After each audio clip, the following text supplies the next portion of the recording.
Hey, what's going on everyone? Welcome back to another video. If you've seen any of my recent videos, then you probably know by now that I lost my dad a few months ago to COVID. And since it's Father's Day this week, I thought that I would use this video to share my dad with the rest of you. And that's coming up.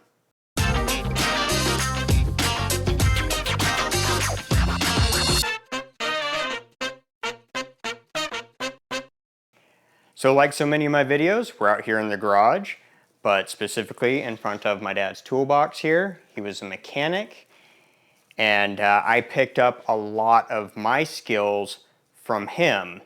He had 5 kids, I have 3 brothers, and we had 1 younger sister. And of 5 of us, I was the only one that inherited any of his skills. So I have the ability and the mindset to be able to take something apart, figure out how it works, and put it back together. If I don't know how to do something, I try and learn how to do it, and then I kind of just dive feet first into it and kind of figure it out as I go. Sometimes it turns out better than others. So with our dad gone, my brothers are now reaching out to me to fix some of their issues. I've showed you the dryer repair that we had a few weeks ago. My brother had problems with his dryer, so we went over to try to fix it. Next week's video, we're trying to see if we can fix his dishwasher. I have another brother that called me and had an issue hooking up the water line for their brand new fridge. They had no way of hooking it up, and the water valve didn't turn off all the way, so they had no water to their condo. So I had to go over there and replace the valve so that they could get the water back on. If he had called me 2 hours earlier, I literally work a mile away. They live a mile from Deer Valley Airport. They called me 2 hours earlier. I was right there, but nope, I had to go all the way back over there. And my oldest brother even called me and asked me how to locate the water shutoff valve to the house so he could change his shower head. Yes, his shower head. So my brothers didn't inherit that much mechanical aptitude from my dad, which is the reason why I did inherit his toolbox instead of any of my other siblings, because I have the most use for it. So growing up, my dad would wake up early and he would get us off to school. A lot of times dropping us off to school if our mom didn't take us. When we got older, we would get ourselves to school, but then one of the things that I really stuck in my head was he would come and pick us up in his Volkswagen Bug on his lunch break. He'd come and pick us up. He'd stop by Rally's on the way. And then he'd come and pick us up from school, then take us home. And while he's eating his lunch, he'd be eating his fries, and he'd go real slow, and then we would snatch the fries out of his hands as he's going to eat them. I don't know if you saw the video about Top Gun that I just posted, but my brother decided to take a shot at having Rally's. It went about as well as expected, about the same as when I saw Top Gun. So if you're curious what I mean about that, go ahead and check out my short little video clip after this video. After he would take us home, he'd go back to work. He'd usually get off at work at about 6, come home. He'd get dinner taken care of one way or another, then get us all to bed, and then he would go out and do service calls. And he would fix people's cars at their house so they don't have to be without them during the day or anything like that, or maybe they got stranded and it's parked in some random parking lot, and he would go and fix them there. And then he would get home sometimes he would get home at 3 or 4 o'clock in the morning, come home, get a couple hours of sleep, wake up and do it all over again. So I got my work drive from him. Another thing that our dad started doing with us when we were really young was for our birthdays, he would take us out to dinner. He would take each of us out for each of our birthdays, just him and us, just like him and whose ever birthday it is, just the 2 of them, would go out for dinner. And that was a fantastic tradition. Another thing that we got to do with our dad ever since we were little, and this is something that the LDS church would do. We were raised LDS. I am not LDS. I don't go to church anymore, but that's besides the point. Okay, anyway. the LDS Church would have a fathers and son outing, and they would have a camping trip with fathers and sons every year, and so we would get to go camping. He would take the four of us, and we would go camping. It was like a big church activity or whatever.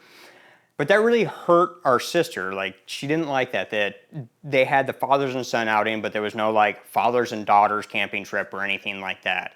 So our dad started taking her on their own little camping trip. So he would do stuff like that. So another fun little story. I think it's funny when people talk about it that they've never had breakfast for dinner and how they seem like it's a new idea, but we were doing it since we were kids. Like, sometimes my dad would make pancakes for dinner, and when my mom made cookies, she'd have all sorts of different things in the freezer with ingredients, whether it was M&Ms or chocolate chips or butterscotch chips or whatever. And he'd find whatever's left in the freezer and he'd drop that in the pancake batter. There's one story in particular, so I don't know how many of you ever dealt with this, but like, our mom used Tupperware containers, so like they're big Rubbermaid containers. They had blue lids on them, and most of them were like tall and skinny, so you could put them up on shelves. And the pancake batter was in there, as well as like sugar and flour and all that and stuff like that were in all Tupperware containers. And we were having pancakes one night, and our oldest brother's sitting there and he's eating them. He's like 3/4 of the way through his pancakes, and he's like, "Dad, did you do something different to the pancakes this time?" He's like, these are really dry. And Dad's like, "Well, would you put on there?" Because they would put powdered sugar on there. So usually I preferred syrup, but we put powdered sugar on there. And he's like, "Well, I put powdered sugar on there." Like, which bin did you get out of? He pointed at it, and he's like, "Oh, that's pancake batter." And yeah, or it was either pancake batter or flour that he had put on his pancakes, and got most of the way through them before he had realized it. That was one of the many funny stories. There were many times where my dad's going out for service calls. We're supposed to be in bed, but "Dad, I want to give you another hug," but "No, you're supposed to be in bed." So I gave him long distance hugs, like this, from across the house as he's walking out the door. So that was just something that was me and him. That was just between me and him. So that was awesome. I love that. As I got older, I was able to go with him on these service calls. So we go out and work on people's cars just so that I could hang out with them and spend time with them. We all did that at one point or another. But one thing that him and I would do is, after we're done and we're headed home, we'd stop at the store and we'd get chocolate water, also known as Yoo-hoo. And so that was another fun thing that him and I did.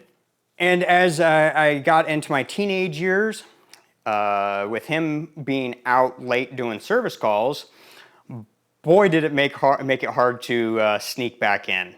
So with him being out late, a lot of times, like when we would get home, if we're supposed to be home by midnight and we're coming home at like 12:30 or something like that, it would make it hard to know whether he was home or not. So like when we get home, we don't see his car. Okay, we beat him home. We're home free. We get in the house and we're good or whatever. But there was many times where we come into a dark house and he's either sitting in a chair in the dark or standing in a doorway as you think that you're free and clear, and you're going to open your bedroom door, and says something to you, and you jump through the ceiling. Had to patch many holes. I remember one time in particular, I think all my brothers had moved out at this point. I'm the youngest of my brothers, so I have 3 older brothers, then there's me, and then our sister was the youngest. There was one time in particular that I remember that I got home and thought I was free and clear. The next day, my dad says, "So, what time did you get home last night?" And I'm like, 12:30? He's like, "Try again." 1:30? Try again. 2:30? That's right. What time are you supposed to be home? 12? That's right. Who's not going anywhere for a while? Me? That's right.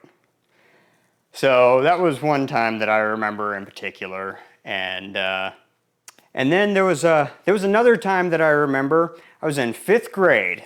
I remember this specifically. I don't want to make it sound like my parents didn't beat me. Anytime that I got a spanking or anything like that, I earned it. 5th grade, I'm going through a phase with my friends and we are slapping each other. I believe it's before school, it's in our kitchen. I said something to him. I don't remember what I said to him, but it was clearly smart mouth or something like that, and he popped me across the mouth. Without thinking, because of the phase I was going through with my friends, I smacked him back. Oh no. So this is how it ends. Trust me, when I die, there's not going to be anybody that says that I was the nicest person or a great person or anything like that. They're going to be like, no, he was an a-hole, or no, he was a dick. But my dad was really a nice person, and everybody got along with him. And probably at some point I inserted the slideshow that I created for the initial video that I shared, losing my dad. I had the song Wind Beneath My Wings in there. I just reused the slideshow just because it's easier, and those are the photos that I do have. But anyway, I used the song Wind Beneath My Wings because my dad was really my hero, and I looked up to him and I wanted to be like him. In high school, I wanted to be a mechanic. He did not want me to be a mechanic because he felt like he had to struggle too much to earn a living, and he wanted, like every parent wants, better for their kids. Before I wrap this up, I just want to share with you how much I don't think I like Utah, because that's where we buried my dad. We buried my dad there in January, earlier this year, so January 2022. We buried my dad up there. He had lived here his whole life, and none of the cemeteries, like, yeah, that's where we want to bury him, because it's Phoenix, like, it's mostly brown. There's a couple of cemeteries around here that have trees and grass and stuff like that, but we weren't attached to anything down here. And this is where, this brings me to why I don't think I like Utah. The last time I was there before burying my dad, I was there burying my sister, January of 2012. So she lived in Utah. That's where she was buried. Unfortunately, at the age of 24, she decided to take her own life. I'm not mad at her, because there's obviously some things that she was going through that she felt like she could not handle. So that's what she decided to do. I'm also not mad at the methods at which she chose to use, which was a firearm. It's just the method that she chose to use. A few months prior to that, she tried using pills. So one way or another, she was going to find a way. So unfortunately, 10 years later, we're there burying our dad. So that's why we decided to bury him in Utah, because my brother and I it never sat well with us that she was up there by herself. We weren't able to bury him next to her because all the plots around here were already taken. But he's like right in line with her, but a few rows further back. It's literally like only like 4 rows further back. So at least he's in the same neighborhood. So that's why I don't think I like Utah so much, because the last 2 times that I was there, I was burying somebody. I don't know if you can see behind me here. So up here on my toolbox, my dad had obviously several photos of us. That's a photo of my sister. He likes cars. That magnet's mine. And then there's another picture of her. And then he's obviously got some pictures of us much younger. That's the 5 of us there. So this photo right here is the last time the 5 of us were all together. And then the last thing that I wanted to share with you guys was my dad, we called each other Bub. So it was like, hey Bub, what's up Bub? And if you've noticed at the ending of my videos, that's where that comes from. So it's just my little shout out to him, because I would not be who I am and where I am without him.